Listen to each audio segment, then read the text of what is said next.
teman-teman, selamat datang kembali di mata kuliah Komunikasi Pemasaran bersama saya Yudeni Dewi Risanti. Oke, pada video kali ini akan mempelajari materi mengenai konsep manajemen pemasaran, mulai dari definisi, model, nilai, kepuasan, segmentasi pasar, dan lainnya. Baik, kalau gitu mari kita mulai ya. Oke, yang pertama kita akan bahas dulu apa itu pemasaran. Nah, menurut Kotler, pemasaran merupakan kegiatan manusia yang diarahkan untuk memenuhi kebutuhan dan keinginan melalui proses pertukaran. Sedangkan secara sederhana, pemasaran merupakan aktivitas mengatur hubungan dengan pelanggan yang berpotensi menghasilkan keuntungan.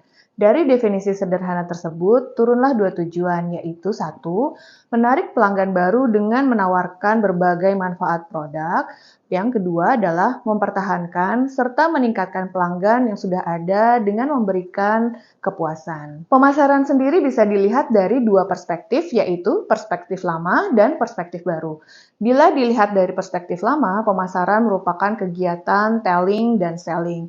Sedangkan jika dilihat dari perspektif baru, pemasaran merupakan kegiatan untuk memenuhi kebutuhan dan keinginan dari pelanggan. Berdasarkan ilustrasi berikut, pemasaran memiliki konsep inti yaitu adanya kebutuhan, keinginan, dan permintaan, kemudian adanya produk dan layanan yang ditawarkan oleh perusahaan, yang terdapat nilai, kemudian kepuasan, dan juga kualitas produk. Di dalamnya terdapat proses transaksi, pertukaran, dan terbangunnya hubungan dengan pelanggan.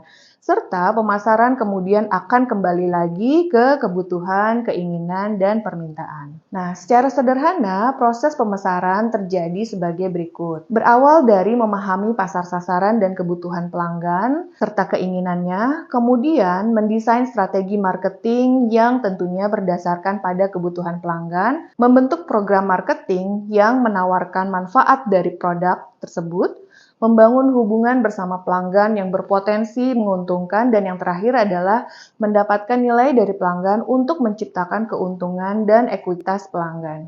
Nah, pasti tidak asing lagi dengan istilah needs, wants, dan demand.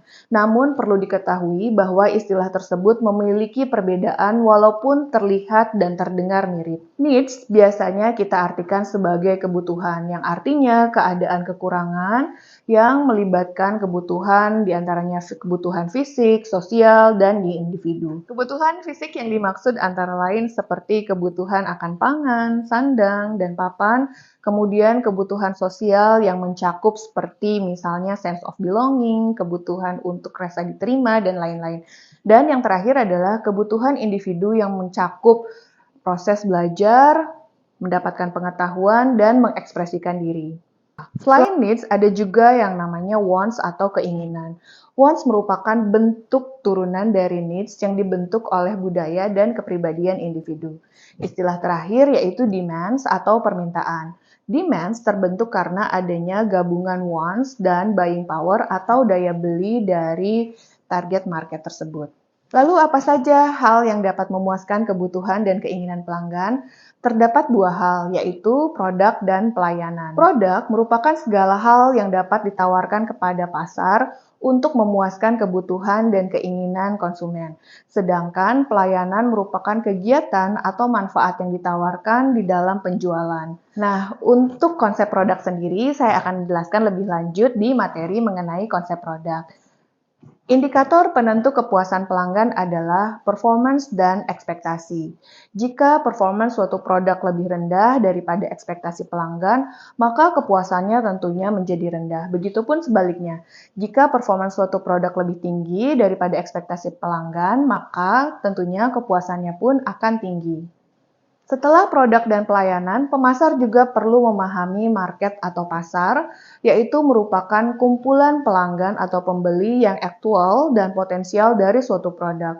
Kumpulan-kumpulan orang tersebut memiliki kebutuhan dan keinginan yang sama yang dapat dipenuhi melalui hubungan pertukaran. Nah, jika kita sudah membahas mengenai pemasaran, maka selanjutnya kita akan mempelajari mengenai manajemen pemasaran. Apa itu manajemen pemasaran? Manajemen pemasaran merupakan seni dan ilmu dalam memilih target pasar dan membangun hubungan dengan pelanggan yang berpotensi membawa keuntungan. Untuk mengelola pemasaran atau manajemen pemasaran, terdapat istilah yang namanya segmentasi pasar yang bertujuan untuk membagi pasar sesuai dengan segmen-segmen pelanggan.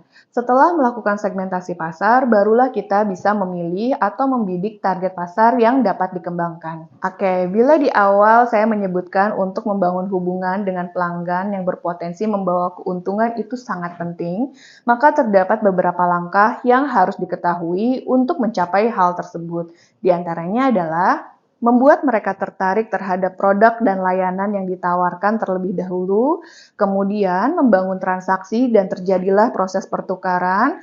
Selanjutnya adalah bagaimana mempertahankan pelanggan dan sampai membangun hubungan yang bertahan lama sampai akhirnya terjadi yang namanya customer lifetime value atau hubungan emosional yang dibangun antara pelanggan dengan produsen sehingga terjadinya customer yang loyal. Oke, baik itu tadi materi mengenai konsep dasar manajemen pemasaran yang meliputi definisi, model, nilai, dan kepuasan.